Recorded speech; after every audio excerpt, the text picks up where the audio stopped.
It's very interesting. In Hungary, which I visited about 10 years now, I had the question, why is it, of course there are Hungarians who are maybe a bit naively enthusiastic about the European Union and this and that. This enthusiasm is maybe a bit fading out again, but those who were spiritually active and not too lazy, so came, for example, to study spiritual science. They, for example, were suddenly very interested in Middle European products about, you know, Steiner, Wegmann, Polzer, Moltke. A great activity, a bridging between Middle Europe and Hungary, whereas the Slavic people, I think, have been more damaged by 70 years of Bolshevism into a kind of apathy. Or if they become spiritual, they want authorities, they look to, if they are Orthodox, they look to Moscow or I don't know where. If they get anthroposophical, they look to Dornach only. I think the Hungarians, through their history of resistance against all sorts of foreign powers, starting with the Habsburgians, the Russians, then the Bolsheviks, have a greater possibility to galvanize the people in the East with a healthy spiritual individualism. The individualism is very strong here, and from the point of view of individualism you find a characterization of the European nations by Steiner, in which he says they have all in common a striving to individualism. Now, combined with this resistance force in Hungary and with what some people call, also Steiner, the Turanian element. And a good friend, I would call him here in Budapest, sometimes said, and I think that's a wonderful word, the Hungarians have the task and the possibility to ennoble the Turanian element. That means great strength combined with refinement and individualism, and carry that into the East, which has been put into under a frozen cover for 70 years. I feel that Hungary would have a great task, but one obstacle would be to be surmounted, and it is, of course, the antipathy against the Slavic people. That difference, if that is overcome out of the history, Hungary would have a pioneering possibility.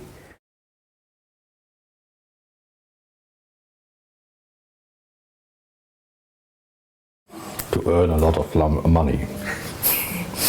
Of course not. The books I write are, well, aimed at people who want to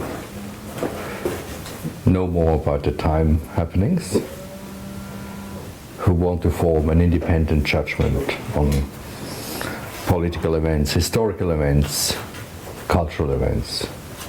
You find in some of the books the pre-story of the European Communion is, I would say, not very much formed by Europeans, but by people with either Western economic interests or by people who are close to the Roman Catholic Church.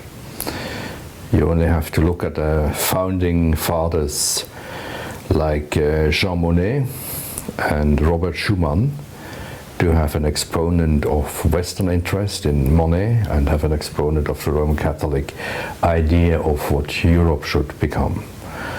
And I think today it's still similar. We have a man in the European Central Bank who has a Roman Catholic education, Jesuit education even, and is a Goldman Sachs man at the same time. So now we have one figure in which the two streams that build up Europe are crystallizing. The First World War was the end of the nation state in Europe. And we have made some publications about that. First World War, Helmut von Moltke in Germany, for example, realized that's the end of the old nation state. And that was also realized in the West, in those circles who prepared the socialist experiment in the East, that was conceived in the West. One can show the sources. This is not a speculation or a so-called conspiracy theory. And in fact, Europe would have needed something really European after the First World War. Europe is differentiated. It is a unity of many diversities. It has a long history, and you can't rule Europe after a Western democratic abstract model. But the new didn't come, with the exception of Steiner's idea of threefold, which was first ever published by an Austrian, by the biographer of Emperor Charles. In the thick book on Emperor Charles you have a memorandum of how the Europeans could make a new social form in which you have a relatively autonomous spiritual life, an economy life which goes beyond the national borders, etc., etc. That would have been the alternative to follow. Kaiser Karl was even interested in that idea, but there were intrigues against his, what is it called, chief of the cabinet, Arthur Polzerhodet. So the whole thing was belated, and the public didn't even know about this alternative. And what is there is more striking even, that when this book about the last emperor of the Hungarian Austrian monarchy was published in English 2 years ago, later, 1930, this memorandum was cut out. So nobody knew about it. Now, since that time, we have not a new Europe, but a remodeling of this one-sided economic, church, spiritual-sided Europe. To put it in an image of, I don't know whether he's known in Hungary, there was a poet of fairy tales in Denmark called Andersen. He wrote a fairy tale called The Emperor's New Clothes. Yes? So that means the new clothes of the emperors are not existing. He is naked, but everybody talks about his beautiful clothes, and that's the accepted standard. Today we would say the political correctness says, of course he has clothes. In reality there's nothing. That's Europe today. The Europe today is Andersen's emperor, which has not really new clothes, which he would need, or which Europe would need.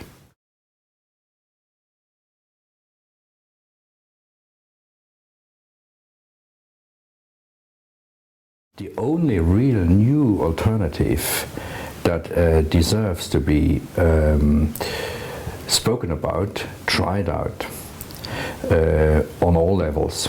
The spiritual life becomes more and more regulated today. We can even see that in Switzerland. You have no freedom of academic teaching.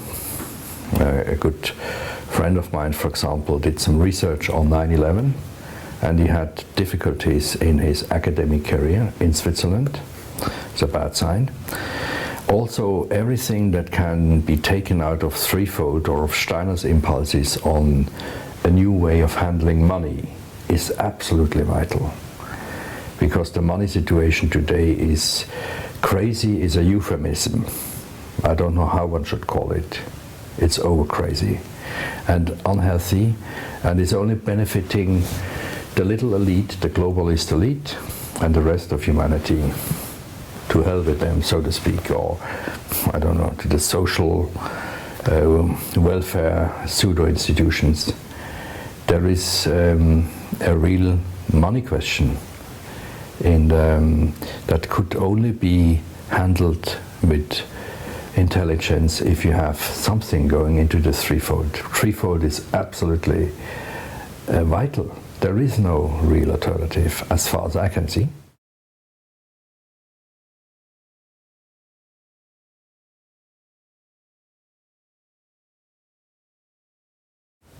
I don't know whether they're really more open. I think it got even more rigid what is possible. I don't think it is easier than to introduce something like threefold today than 100 years ago.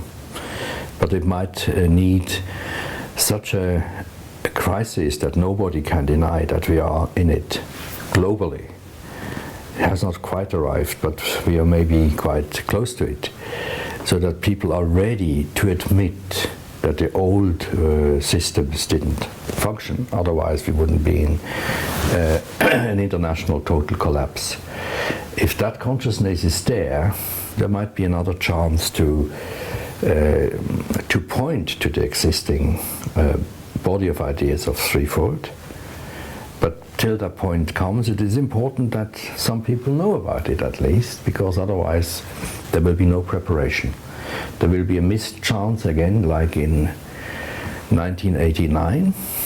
You remember, well, here also, of course, in Hungary, there were people who had threefold on their minds in Germany. There was a man from Eastern Germany called Rolf Henrich, and he wrote a book in 1989, already in spring, before the collapse, before the removal of the wall, in which he said, we have to go to that idea and rebuild, because there is no future in socialism. This book was published in Hamburg in, I think, April '89, and I think this book was in a way a sign for those who organized to stop socialism. That was not coming from the people. The discontent of the people were used, of course, as a force to bring it about, but the planners were more in Western Anglo-American economic circles. They wanted to have a new market, and they didn't want to have anything that was going to modify that process. And so the fact is that there was a tremendous speed in the unification of West and East, especially in Germany. Germany was put under pressure, you know, to accept going away from the D-mark. That meant concretely for alternatives there was not the space. Those who had alternatives were naive. They didn't believe that it was possible what was coming, because they were not in the planning section, so to speak. And this, I think, in the next crisis, which will certainly come, it would be good if there are more people who are aware of real alternatives which have not even been tried out, so that nobody has the right to say it doesn't work, because one has not even really tried.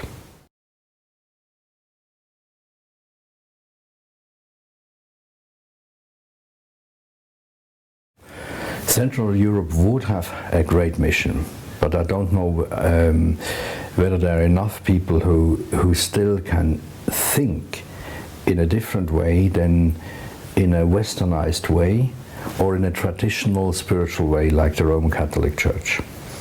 And if you have not people who are free from both, the Central European mission cannot be performed. It is linked with individualism in the good sense, with a spiritual life which is free from being fettered, bound, linked to any traditional body of interests of centuries old. And the tendency in Europe today is, as illustrated in a map that was published in the English economic journal, you might have seen it, the Economist.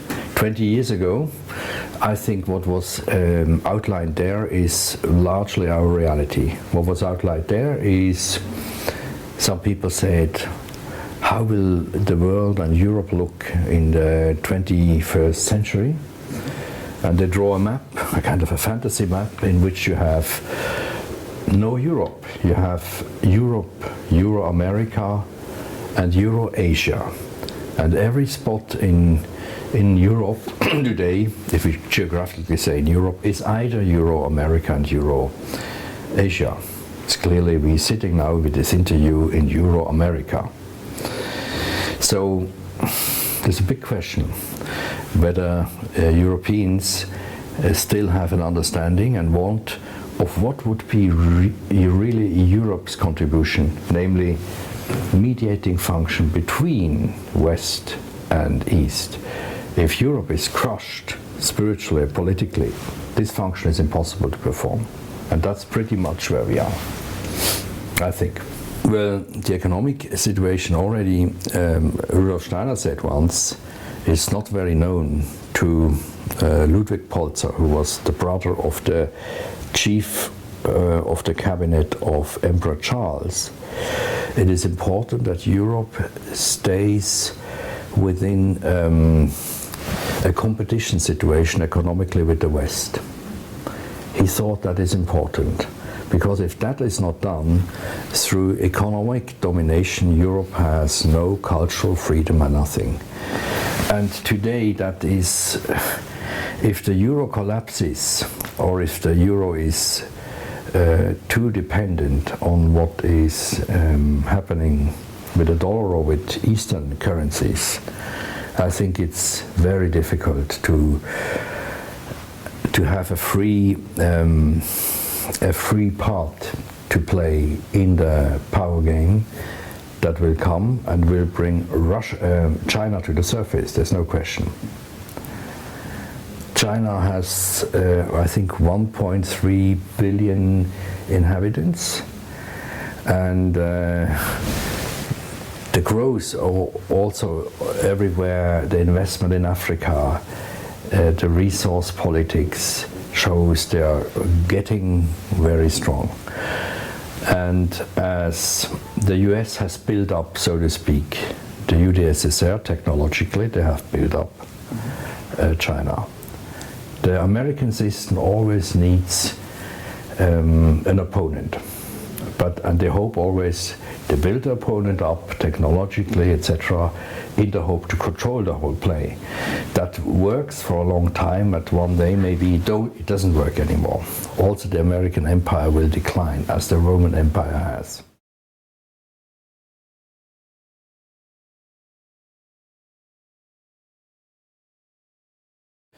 After the terrible crime of 9/11, what was first done is close off the site in New York, in the Pentagon, and in the third place in Shanksville, so that no ordinary criminal investigation was allowed.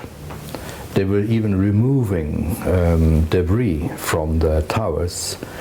Some metal beams that have still not been totally molten down to zero were shipped to China. Nowadays, a kind of, I think, a warship built out of the recycled metal from 9/11.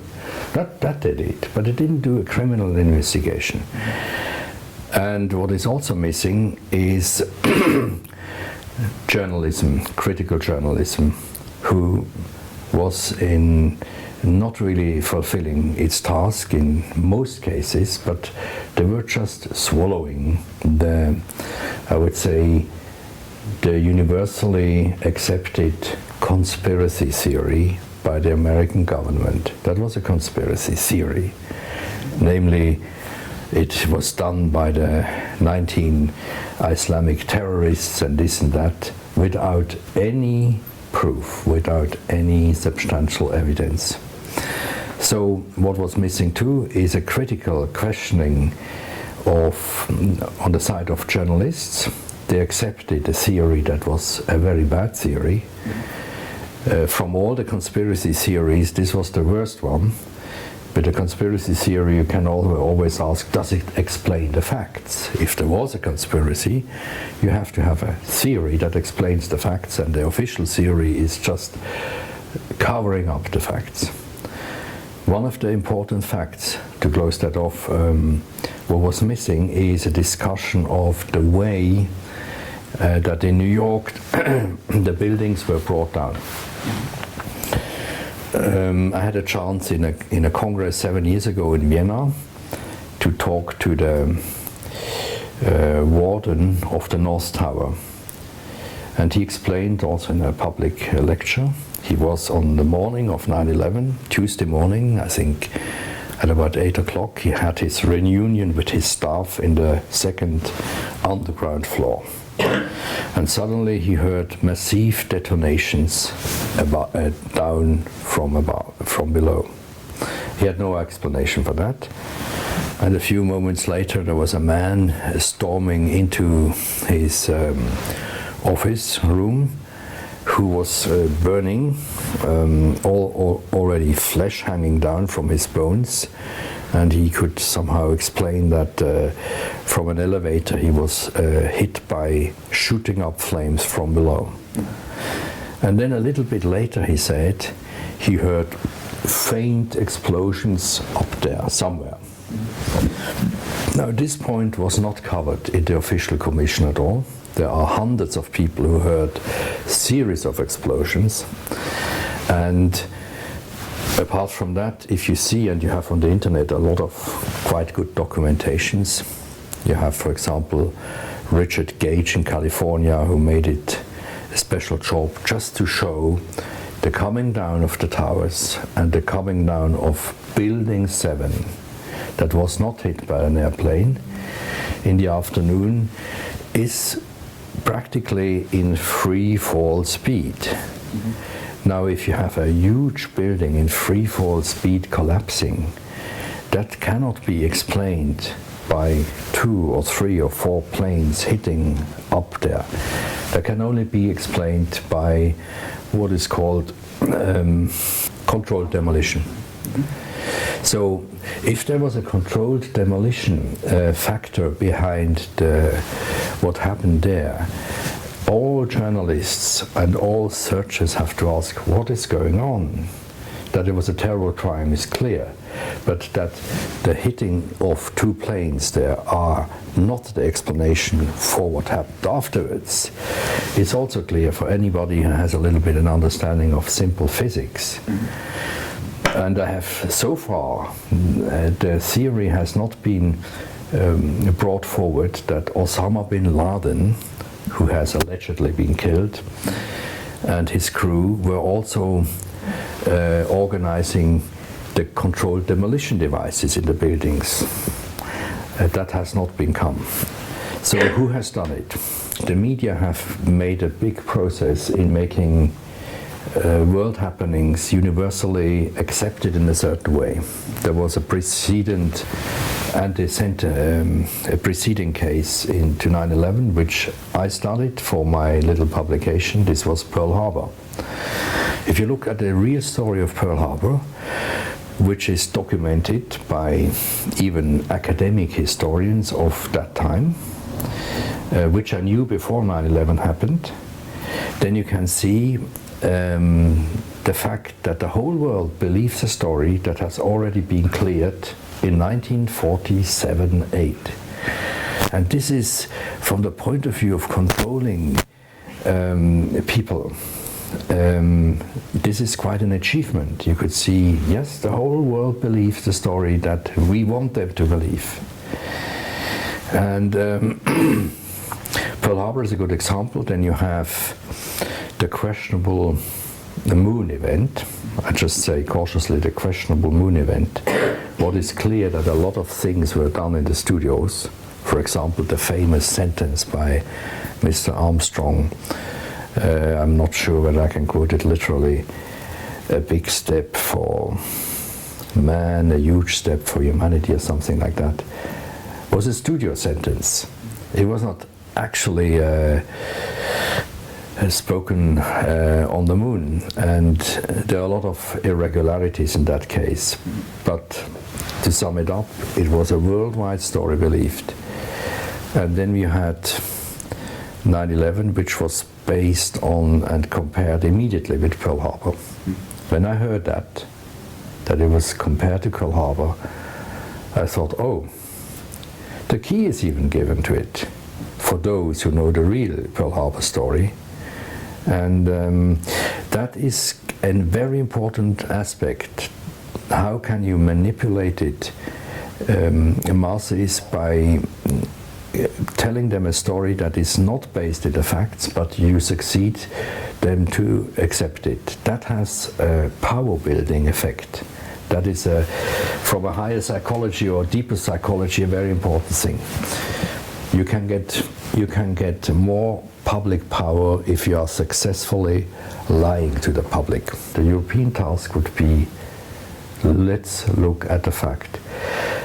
Don't make always political things, power things, but what is the facts?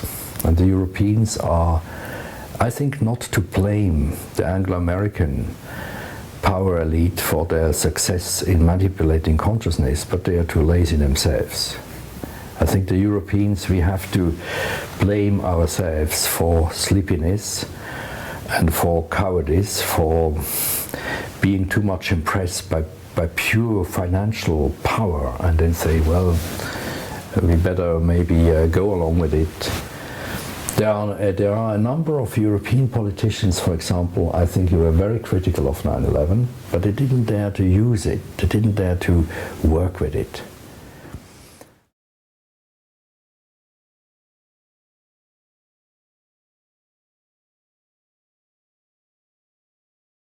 If you go back to the 90s, you find publications in Great Britain of people who had great views of historical development and also great insights about the time of development of individual people. They knew, for example, the Slavic people have their mission in the future.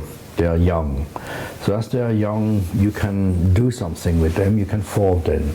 You can make socialist experiments only in the Slavic realm. That was known in Great Britain, for example. And I could quote you the sentences. It was spoken of the next great European war that has to come before you can make social experiments in order to form the future in the East. From the dogma that is still living, I think, that the Anglo-Saxon race, as Churchill called it, has the task to lead humanity for many centuries. That's a firm belief. Even I think a man like Clinton, Bush, Obama have this at their heart. They don't have to think about it. That's self-evident truth for them. So from that point of view, if you wanted to make socialist experiments, you had to have a war in Europe. And Austria-Hungary was, so to speak, the point where you could place that. If you study what is known today about the murder of Archduke Franz Ferdinand in Sarajevo, that's clearly an engineered event on many levels. You have threads going to Moscow, to London, to Petersburg, to political Freemasonry. There is benevolent Freemasonry still here today, here and there, but there is clearly a Freemason impulse today also, which is linked with special political, economic group interests. And that was playing into the murder of Archduke Franz Ferdinand. So it was an engineered event, you needed that. What historians don't ask so far is, after this conflict, Serbia, Austria, why did Russia mobilize? Russia was not directly involved. Russia could have said, you Austrians have a problem there in Serbia. We hope you will solve it. Instead, they were mobilizing. They were not the military. They were not they were not declaring that openly, so that Germany especially came into the situation, if they mobilize right up to our border, well, we have to do something about that. And it is known that even in Germany, for example, Helmut von Moltke, who is one of the most slandered and falsely pictured personalities at that time in Middle Europe, he even asked on the first day, or the last day before the outbreak, officially to Russia, would you stop the mobilization? It is a danger for us. He tried that. And only after there was no positive answer, he committed that to the emperor, and then the emperor declared war, and was even only doing that, wouldn't have done that if there was a confusing situations, to make it brief at that time, that also the English declared seemingly to be not backing France. And so there was a total confusion in Berlin, but as the Russian mobilization was going on, war was declared. And as Germany declared war as the first, it is easy to point to Germany and say, you have started the war. That doesn't explain, why did Russia mobilize? Why did Great Britain not give a clear answer to the questions that were posed by diplomats? Yes, we stay neutral. They didn't. And in fact, they immediately were in the war. So there was a net of intrigues, of diplomatic lies and this and that. But to come back to the basic, it was necessary from the point of view of engineering an education in the east of the Slavic people, starting with the socialist experiment for 70 years. That, by the way, has not been broken off. It is now globalized, what we had. It's just a new phase of the socialist experiment to a certain degree. That war was imposed on Europe. Europeans could have prevented it. The monarchy would have had a chance if they would have managed to solve the national problems in a more wise way. And Archduke Ferdinand and also Crown Prince Rudolf were people who had an eye for this problem. But they were not strong enough.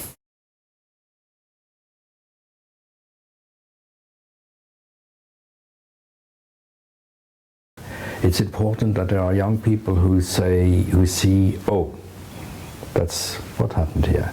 And I've met young people in America, also in Switzerland, who really go into that point and see more clearly in what world we live, and have the courage to say, oh, if that is done, manipulating truth, opinion shaping to such a criminal degree, we have to become responsible for bringing out the truth.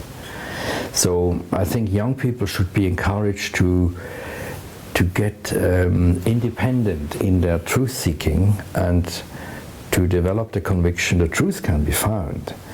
It's maybe not always easy. And the conviction that it is important to go behind the surfaces. If that is not done, and we see that today also, you have young people who drift away into, I don't know, alcohol, drugs, love parades we have even in Switzerland, you know. These are those who get apathic and maybe think, oh, the world is, we know it's all lies, it's all bad, but what can we do? So then, that is an educational problem. Where do you have the schools that teach children form your own judgments and opinion based on looking at the world, not just arbitrary opinions? Where are the teachers who do that? Where are the state institutions which are favorable for us? So we need free schools. So that's part of threefold. not state-controlled schools. It's important to have people who could maybe talk in simple terms about new money order and why it is wrong that money creates money without a real value in it, and how this could be changed. But there you would have to form a kind of an international association, because not a single statesman, not a single nation can handle this. But the insight into the new money possibility should be spread, combined with deeper knowledge of historical processes. Otherwise, even this interesting Occupy Wall Street movement spreading, it will be controllable, and we have already seen certain phases in it. Well, you can maybe illumine those young people with that background about the fact that the last pope, not the present one, was interested in spiritual science, made a private statement, a reliable, asked about what do you think about reincarnation. He gave a very interesting answer to a close friend who was regularly in Castel Gandolfo. He first said, well, that's a question for Cardinal Ratzinger, that's the present Pope. He didn't want to answer directly. Then he said, well, we look at the Bible, we see passages that seem to be in favor and passages that seem to be not in favor for reincarnation. And the man asking the question insisted friendly and said, I would like to have an answer from you, Highness, or I don't know what the title is in English. And then he said he knew a priest in Poland who was also teaching philosophy, who was going daily to the Mass and was convinced of reincarnation. And this man is Robert Spearman. He is a retired professor in Munich who reported that to Peter Archiati. He has written it down and we have published it. So that shows that Wojtyla, you know, he was a Slavic pope, and it is known that as a young man he went to libraries of anthroposophical circles and he studied cycles. He knew about Valentin Thomberg, of course, who was an anthroposophist who became Catholic. He had his books, etc., etc. So you could say, even in the church, some leading figures have a private interest in anthroposophy and reincarnation. It is understandable they couldn't go to their cardinals and say, look, you have to look at reincarnation. But Wojtyla was, in his way, interested. Ratzinger, the present pope, is different. He is not. He knows about it, he is aware, but he has a different mindset. Well, I think, in fact, the freedom to accept reincarnation and karma, or the possibility is greater today than 100 years ago. But I think today it's not so much that you have materialistically minded people and spiritual open people. You have a lot of spiritual open people today, but there you have two categories. Those who want to have it very easy, who want to consume spirituality, who go to a guru or go to hear the nice lectures by the Dalai Lama, which don't provoke too much of your thinking. Or you have those who are ready to be hardworking, as an engineer is hardworking in order to understand the laws of statics, of physics. Before he builds a bridge, he knows he has to work, otherwise the bridge doesn't work. And so, as to karma and reincarnation, you have a lot of things around, but they are not safe, and they are often illusionary, subjective, not scientific. And that is what makes a difference to what Steiner did. Steiner made hard research on a spiritual level, quality securing, so to speak, everything he researched before he put it into the world. So what we need is is an understanding that we have to become as exact and responsible working in a spiritual realm as we are used to do in a physical realm. Nobody would drive a car if he would be told that the inventor of that car would have had some spiritual visions and imaginations and dream before he was constructing it. You wouldn't trust it. But in spiritual matters, many people are accepting vehicles of that kind of construction. And this is a gap. This is not healthy. I think natural science has to become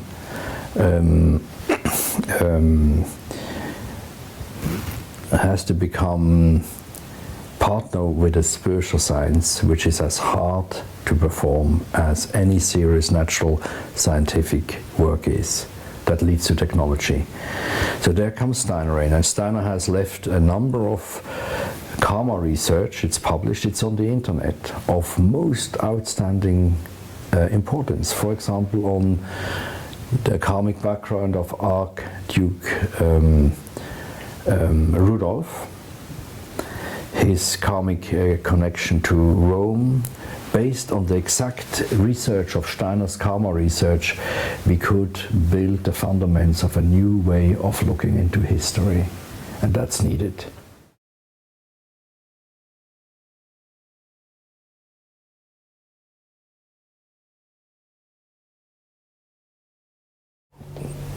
I think, to put it brief, Rudolf Steiner was the first scientist of the spirit who led the scientific methods from natural science, Goetheanism, into the research realm of spiritual facts.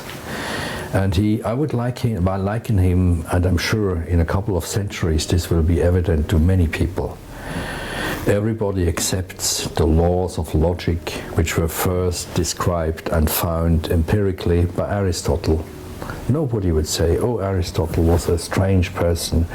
He had maybe strange attitudes about not Greek people, barbarians, and this and that. I think there's no doubt that he was a significant researcher and discoverer of universal laws. And I'm sure the same will happen to Steiner sooner or later.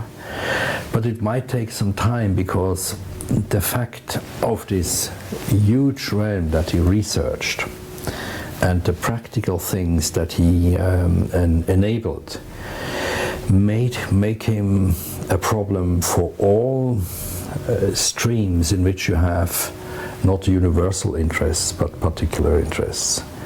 That is in religious streams, in economic streams, in political streams. But if people, especially young people, see the fruitfulness of Steiner as a thinker, as a researcher, as a reformer, if you like, then sooner or later, I think today it is a kind of an unscribed law, unwritten law. If you want to make an academic or political career, Steiner doesn't exist. I think that will, because it will damage your career.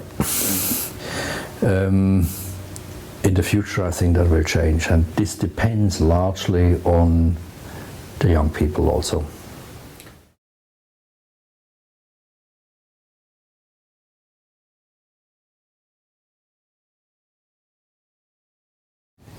You know, I would say that they have trust in life, that they have trust in the deeper aspects of life, that they link this with the conviction, maybe the experience more and more, reincarnation. If there is a reincarnation, you cannot destroy the deepest essence in a human being.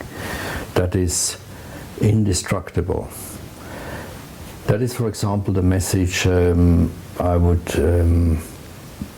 try to give. Wake up for the eternal in us, in order to have a better possibility to face and to solve the problems in our time and space world.